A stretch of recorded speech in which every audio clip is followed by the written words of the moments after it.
Hello, everyone. Welcome to another episode of Plant and Water. I'm Dennis Washington, and joined once again by Richard Harp, the pulpit minister at Deerfoot Church of Christ. Richard, how are you doing today?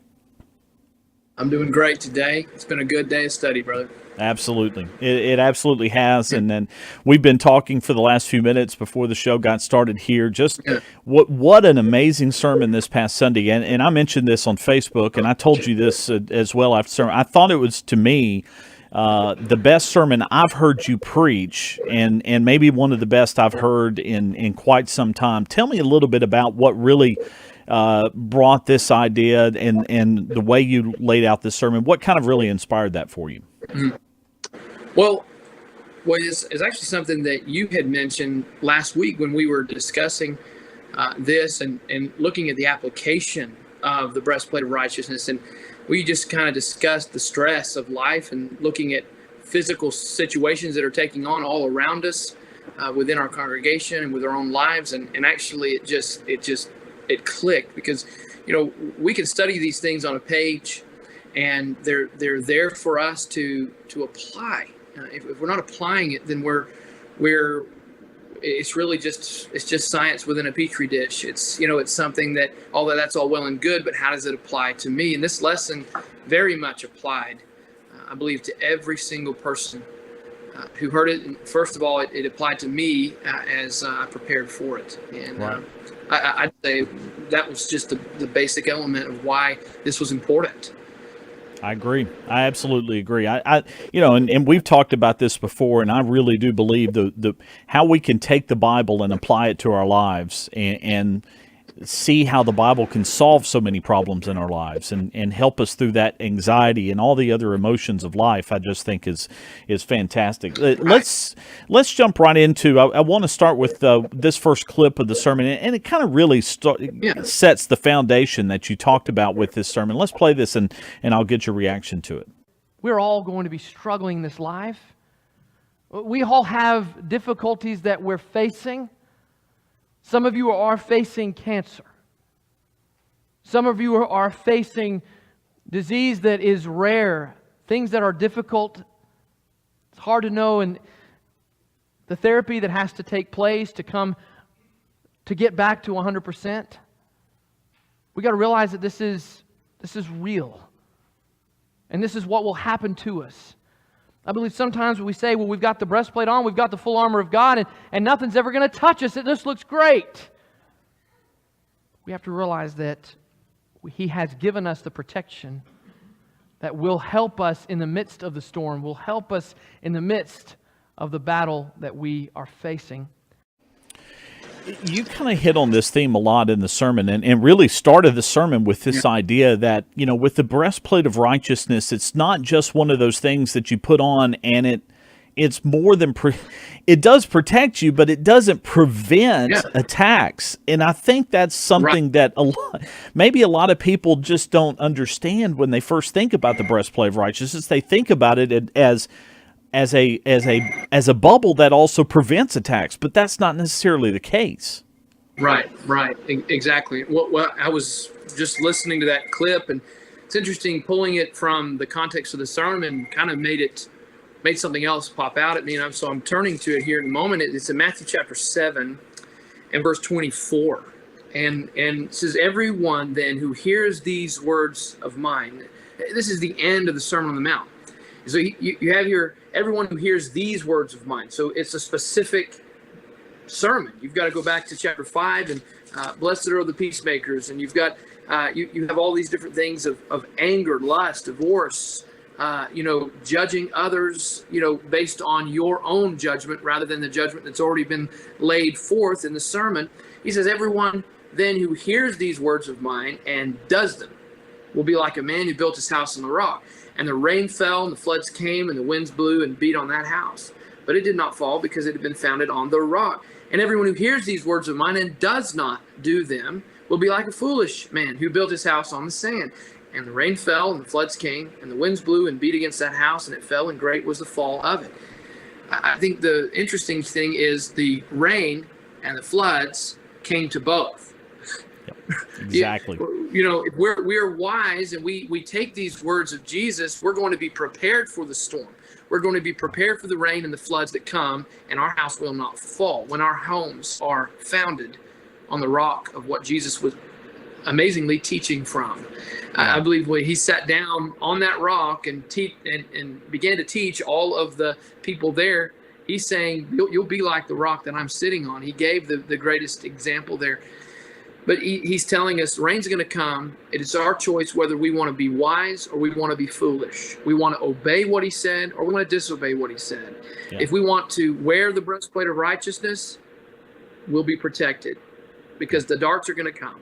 If we want to disregard the breastplate of righteousness, we're going to take every dart that hits us, and our heart will be calloused, it'll be hardened, and we're going to feel the brunt of it. No, you're absolutely right. It is that concept of the choice, and that kind of leads into that second clip of the sermon. I want to get to that here, but you kind of touch on that in this next clip about the choice that we have of whether or not to wear this breastplate of righteousness. Let me play this clip. I think we sometimes can think, well, I've served you, I've done so much for you, God, and I shouldn't be touched. Why is this happening to me? Why are these horrible things taking place?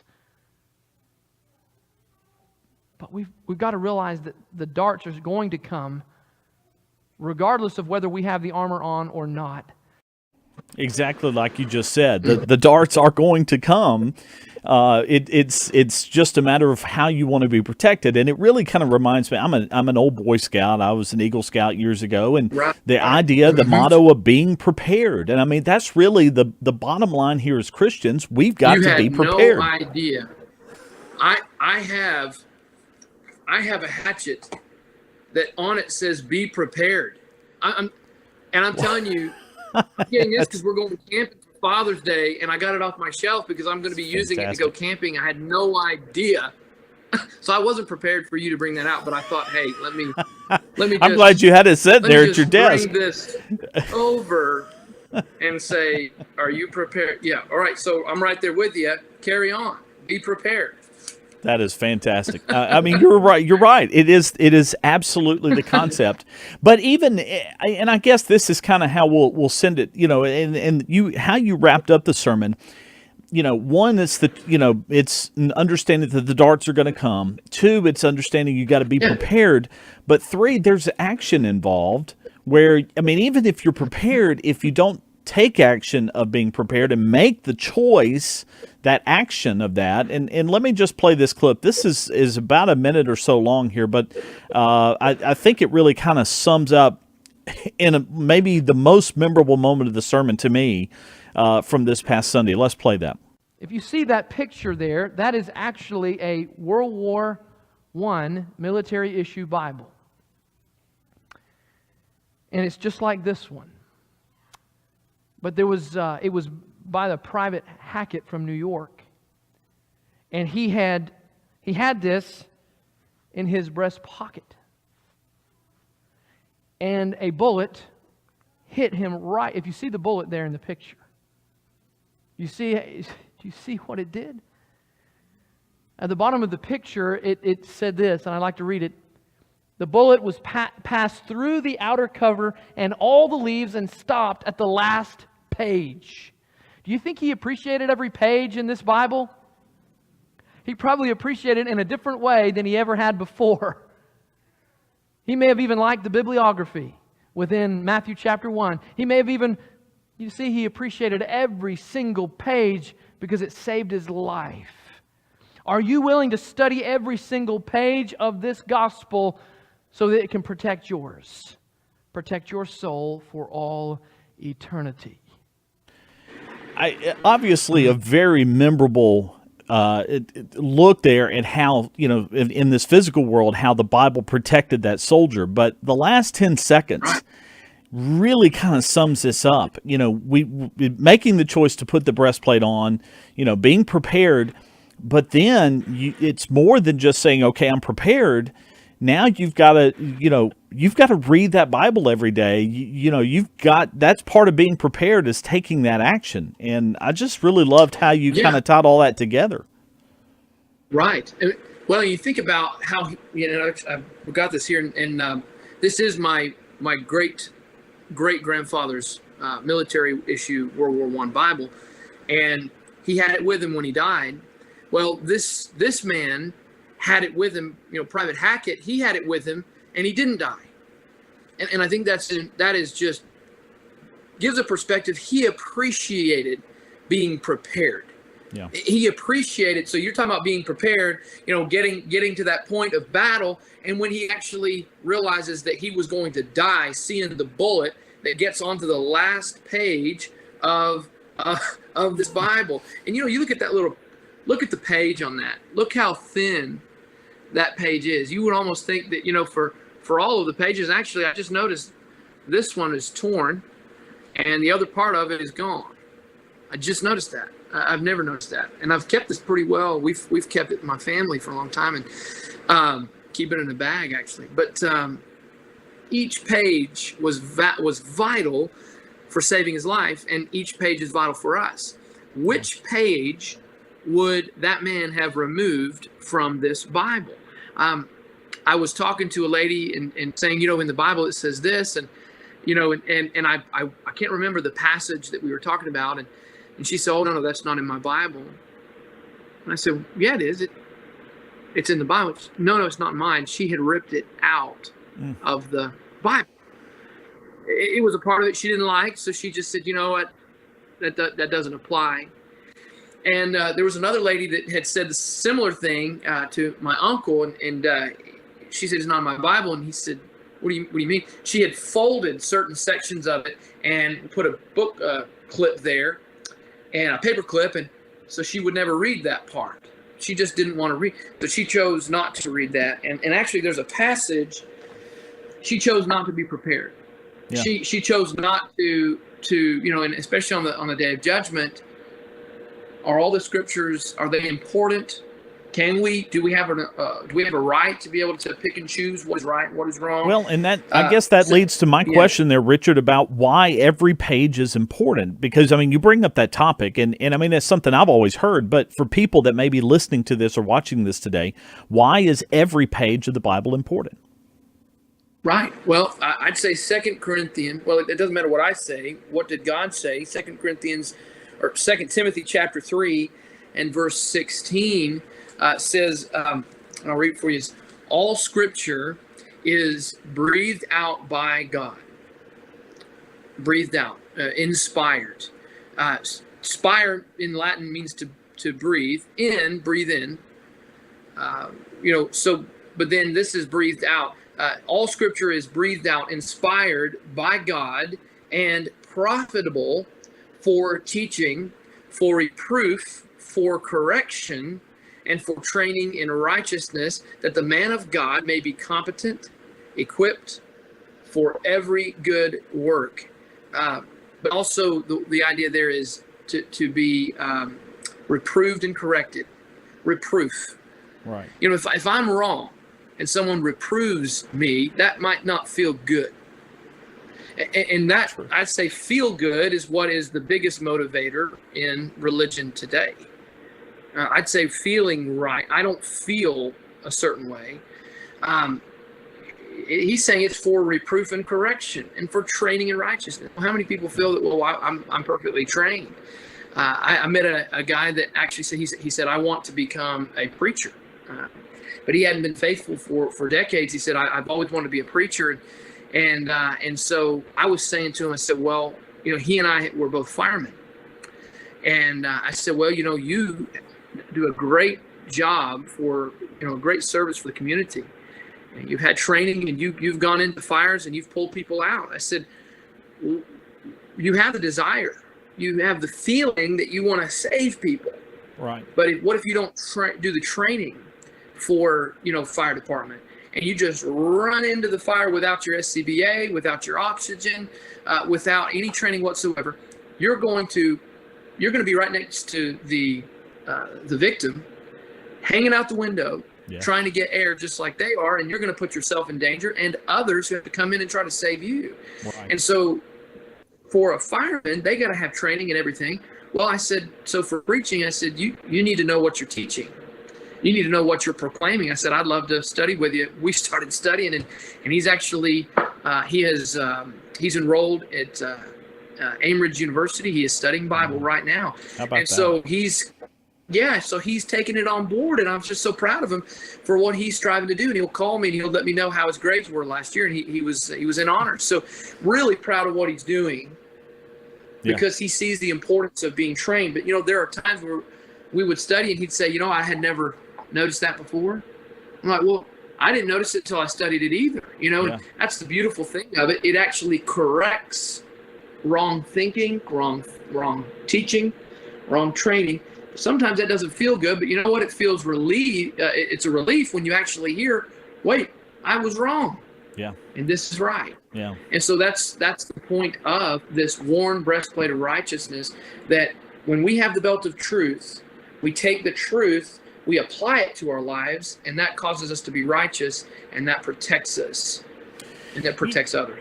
You just said that about this concept of the relief of knowing we were wrong, and at first that sounds contradictory, that why you would feel relieved that you were wrong. But I think there is some relief there the more I think about that, because the stress that we feel in our lives from the things that makes us anxious or depressed or guilty, or just the things that really bother us on a daily basis, the stresses of life, if we can find something in the Bible that will relieve that stress, we're also then finding something in the Bible that tells us we were wrong to begin with before we found that answer. So and I think also the relief is there because it's like it's illuminated. It's like a light bulb went off, where before it was, it came on, where before it was off and you didn't even realize it. Right. It's just something like, wow, I had no idea. And I appreciate maybe the person who pointed me to that scripture. I appreciate the scripture that much more. And that helps me study other things like, hey, I always took that for granted. Am I right in other places? Wow. And actually I had that happen on Sunday. It was actually in 1 Corinthians 15:29 that I had not noticed one specific place. It says, he says, otherwise, what do you mean by being baptized on behalf of the dead? There in 1 Corinthians 15:29, and Ben Putnam pointed out that the word dead there is plural. Anyway, it was something I never noticed before, and it made me, I had the wrong understanding. Yeah. I was wrong in it. And so it helped me a lot. And so that's something else that his righteousness it rubbed off, and it helped me. The bottom line, we're not perfect, and I do love that. But before we kind of put exactly, the word is we're not. Before we put a bow tie on this topic of the breastplate of righteousness and kind of set us up for next week, I do want to just mention, because we talked about this some in last week's episode, about the enormous amount of comments that you have been fielding and we've seen on Facebook in the last week and a half since we started really talking deeply about the breastplate of righteousness a week and a half ago in your Sunday sermon. Right. It's incredible. And I think you were telling me this morning you're still getting comments from people talking about the discussion we started last week. Yes, had comments this morning, and I mean there was a comment that was mentioned because if you'll recall, the clip was about, when is there a time where we can take off our breastplate of righteousness?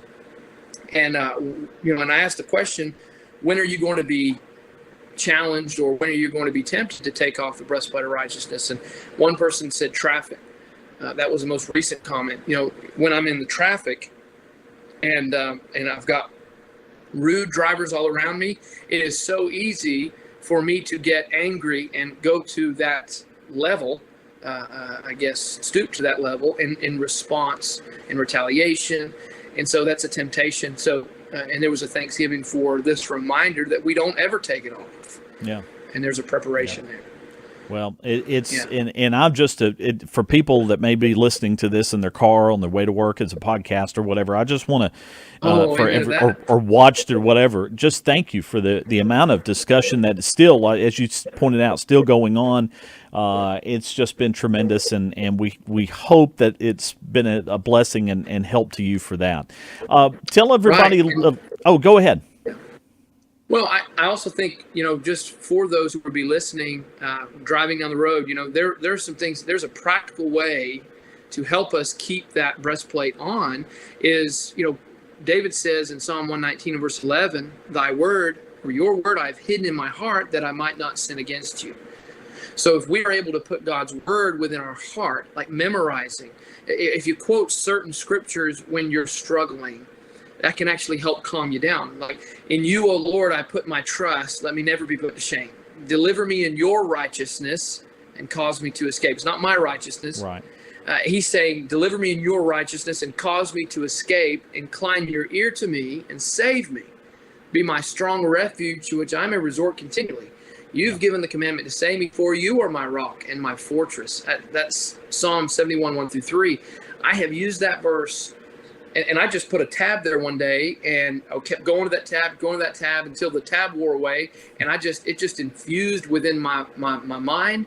I've used that with temptation. I've used that in the midst of traffic. I have used that when I'm just, maybe whatever it is would cause me to be ashamed. I'm asking God, let me never be put to shame. Right. Because Exactly. I put my trust in Him. Yeah. I love So it. that practically will help us in so many ways to keep it on. Yeah. No, that's great. It Yeah. absolutely. It's you're right. Well, tell us a little bit about this coming Sunday. I know we're not going to talk about the breastplate of righteousness this coming Sunday. What are you planning to talk about this coming Right. Sunday? Well, it's actually the next part of the gospel armor, and it's in Ephesians chapter 6. Actually, let's see. Ephesians 6 and verse 15. I realize I've got a bunch of tabs here. And it says, therefore take up the whole armor of God, that you may be able to withstand in the evil day, and having done all to stand firm. Stand, therefore, having fastened on the belt of truth, and having put on the breastplate of righteousness, and as shoes for your feet, having put on the readiness given by the gospel of peace. So we're going to be focusing on standing at the ready. The fact is that He wants us to stand firm, but He wants us to stand in one place with our shoes on our feet. Notice it's this readiness from the gospel of peace. If I've got the belt of truth around me, then it is going to be infused within my life. And as a result, I'm going to be righteous. Not in my own eyes, but in the righteousness of God. Not self-righteous, being righteousness of God.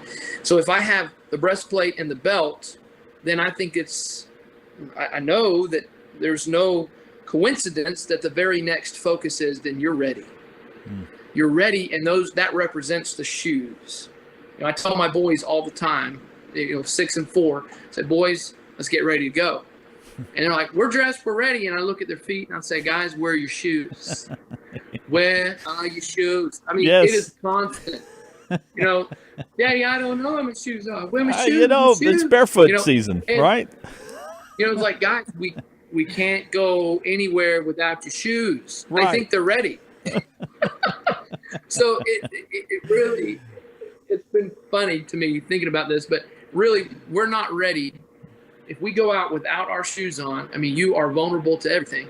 But the idea is we're ready to go anywhere with truth and righteousness, representing that righteousness to others. And so that's really the idea. Is we're standing at the ready, but it's with this gospel of peace. We can take anything that comes with these two defensive, the defensive, armor that we have. We can take any bullet that comes, anything that approaches, and we can stand firm. And I think it's important to see that we can make peace around us. We might be in the midst of war, but in that response with this, we can make peace. take place around us. So, That so as far would as be it great. depends on you, be at peace with all men. So we looked at Romans chapter 12 and so on. That'll be great. I look forward to it. And for those of you listening or watching, we would love to have you with us this coming Sunday. We're at got two worship services, 8 o'clock and 10 o'clock Sunday morning, Deerfoot Church of Christ, 5348 Old Springville Road. That's Pinson address there, 35126. You can get all that information and more at our website, deerfootcoc.com. All right, it is time, Richard, for maybe one of the most anticipated parts of the show each week. It is our question of the week, and this week's question: if Jesus died for his enemies, does that include the devil? You got another challenge on your hands there with that one. Yeah, and this one came from Ivan, age 8, and so an 8-year-old asking this question, it kind of puts in perspective. If Jesus died for his enemies, did he die for the devil? And the easy answer to that is no. He didn't die for the devil. But the biblical answer... It's good to know. Yeah, right. Well, Yeah. let's move on. But in Luke 23, we see that Jesus did die for his enemies. And in fact, he could have called 10,000 angels to destroy those enemies, to destroy those who would put him at the cross. But what did he say? And actually, it's in verse 34, Jesus said, "Father, forgive them, for they know not what they do." And they cast lots to divide his garments. They were more concerned about what Jesus had worn.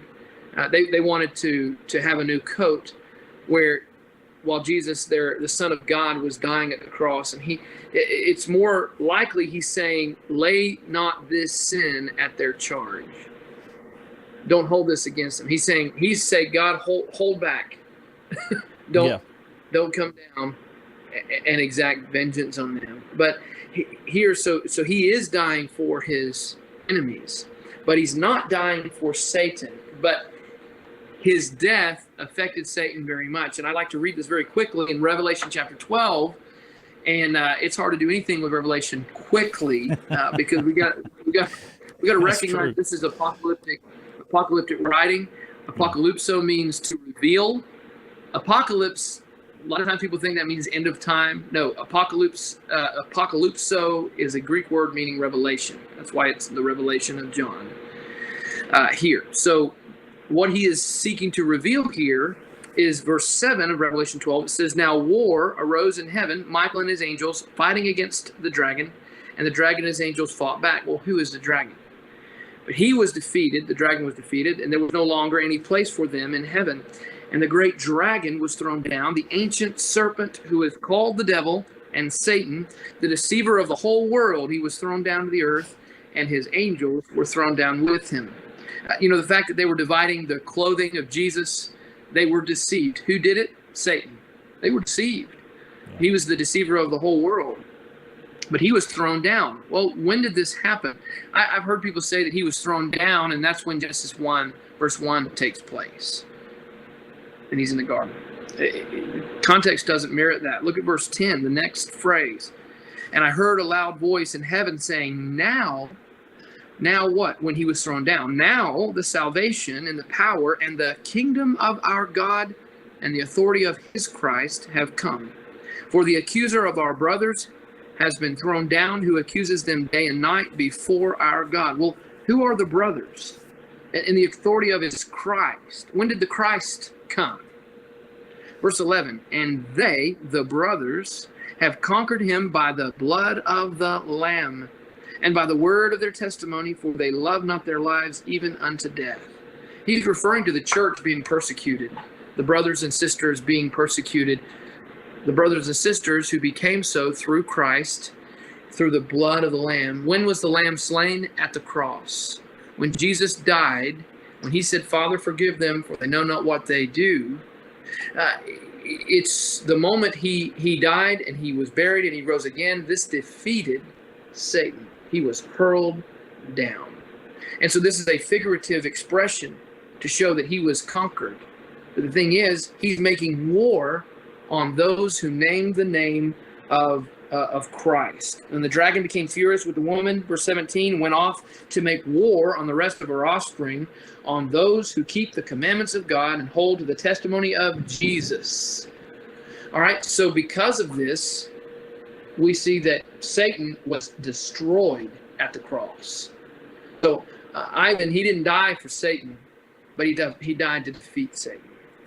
And because of this, we can defeat him as well when we take hold of his righteousness. We take hold of what he's given us, the belt of truth, the breastplate of righteousness, and we're going to be ready to face whatever dart he throws at us. Great question. And especially for an 8-year-old, I think that's a fantastic question, and love the answer. And love how the Bible spells that out. It just takes a little bit of digging, but that is fantastic. Richard, if someone's got a question that they want to ask you, how can they contact you? Well, the church website, Richard, or email, richard@deerfootcoc.com is one, and but also on here on I'll be sharing this on my Facebook page, and so comment below, and that would be a great way to reach me as well. That can continue depending on however long people are commenting. Yep. So I try my best to get back to every comment, yep. And it's fantastic. And sometimes that proves challenging, but we're here to answer. Exactly. Well, and speaking of comments, I've been kind of monitoring the feed for the live show. For those of you that are watching this as we're recording it on Facebook Live, just want to give a shout out. I see Justin Cole Hudson joined us. Said hi, guys. Hi, Justin. Good to see you there. Hey, Justin.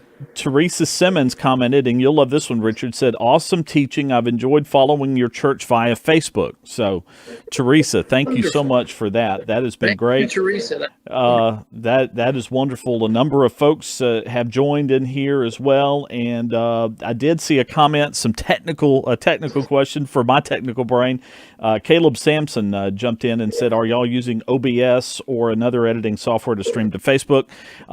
Caleb, we are using vMix, which is, for all of you technical people out there watching the show, it is one of my favorite pieces of software. It is what we use there at Deerfoot. So, but lots of folks watching today and lots of comments here. Rachel Sellers just commented, wonderful lesson. I enjoy your lesson so much. Thank you so much. And got a wave from Jennifer Hood. So, goodness, it's been a really engaging today on Facebook. That is fantastic. That is great. Well, Richard, yeah. I think we've about wrapped up this show today. Anything else you want to add before we sail out of here? No, we'll see you Sunday, and if not, we'll see you next Wednesday. Fantastic. Thanks so much, everybody, for joining us. We really appreciate it. Thank you all.